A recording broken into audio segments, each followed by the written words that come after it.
Well, it's Tuesday, and this morning the devotion is get up and work.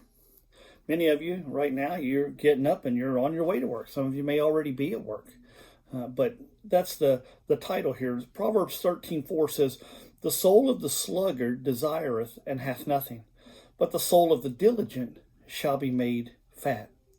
Read this illustration of a city dweller who traveled way out in the country to go out and visit a distant relative. And when he got there, he found his second cousin was just alongside of the road, was just sitting on a tree stump there. And so he rolled down the window, he asked him, said, "Hey, how things been?" And the country dweller said, "Well, not bad at all," he replied.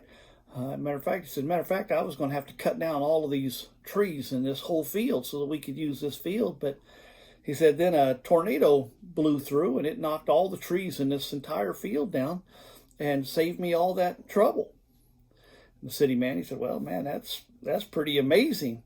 And the countryman said, "Well, no, that's not all." He said, "Not only that," he said, "then I put everything together in a brush pile because I was going to have to get rid of all the branches and all the brush and all of that. And but there was a huge storm and lightning set fire to it and burned it all up. I didn't have to do anything." And the city dweller said, "Man, that's remarkable." He said, "Well, but what are you doing now just sitting there on the stump?" He said, "Well, I'm waiting for an earthquake so that it can shake all the potatoes up out of the ground." You know, hard work is a virtue that's fallen out of favor in our society today. You know, the trend for people is, I want to work fewer hours and I want to get paid more.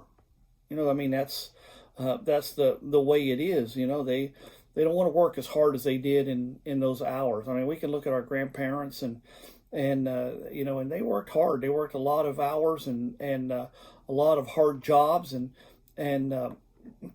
it was hard. My grandfather worked at the nickel plant. He worked in the sheet mill, and he worked in a place that now it's automated, but back then few people wanted to work in it because it was so hot.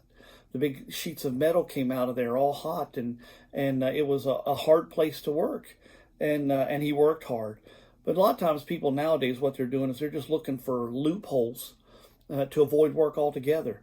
You know, statistics have shown that in recent years, a lot more people have been added to the Social Security rolls. And that's not saying that there aren't people who need to be on that. There aren't people who can't work. You know, there are people who are unable to work. But let me tell you, there are an awful lot of people who can work, but just choose not to work. And that's the part there that they, you know, this disability is hard to define, and it's not that they can't, they just don't want to, or you know, or won't work. And so, you know, it may not be in fashion, but God still expects his people to work. Exodus 29 says, 6 days shalt thou labor and do all thy work. You know, when we don't work, we lose the provision that labor provides. God didn't make anybody, you know, when you play a ball game, you know, sometimes you get people sitting on the bench, and you know, and God didn't. None of us are saved so that we can sit on the bench. We're saved so we can get in the game, so that we can work hard for God, not just at work. And you know what? We ought to be the dedicated workers. You know, when we go to work, they ought to look, and we ought to do a good job. We ought to be, you know, we ought to be the hardest workers that we had. You know, I had when I was in the Navy, we had a fellow that we went to church with, and he was in my division, and we were doing our morning muster, checking in and all, and he wasn't there. Our department head, when he came out, they noted that this fellow wasn't there today, and I said, "Well, I think he's on watch." And the department head made a snide remark, said, "Well, he's probably out praying or singing some gospel songs," and that bothered me. Afterwards, I went to him and said, "Why would you make fun of a guy?" I said, "Does he ever come in drunk?" He said, "Well, no." I said, "Does he ever back talk, give you any hard time?" "No." I said, "Is he a hard worker?" He said, "Yeah, one of our hardest." I said, "Well, then why would you make fun of him in front of all the guys?" Because he's a hard worker, and that's what we ought to be. He ended up apologizing to him in front of everybody there, but you know, but we ought to be the hardest workers. They ought to look at him, and we ought to be an example, a good Christian example. And so that's what it's talking about here. You know, a lot of people wish they had more, wish they had nicer home, newer cars. better clothes, and all that. Yet we stay stuck in the wishing stage of all that stuff instead of doing it. Many times in our life, we wish God would bless us more. We wish God would use us more. We're in that wishing stage.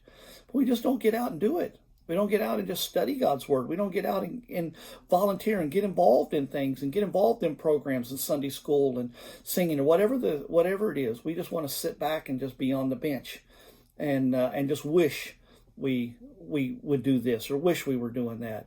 And so we need to. This devotion is get up and work. And that's what we ought to do. Get up, not just today, get up and go to work today, but also to get up and work for God. And I hope that encourages you today to just be that all we can be and be a witness for God everywhere we go. Thanks, and you just have a great day.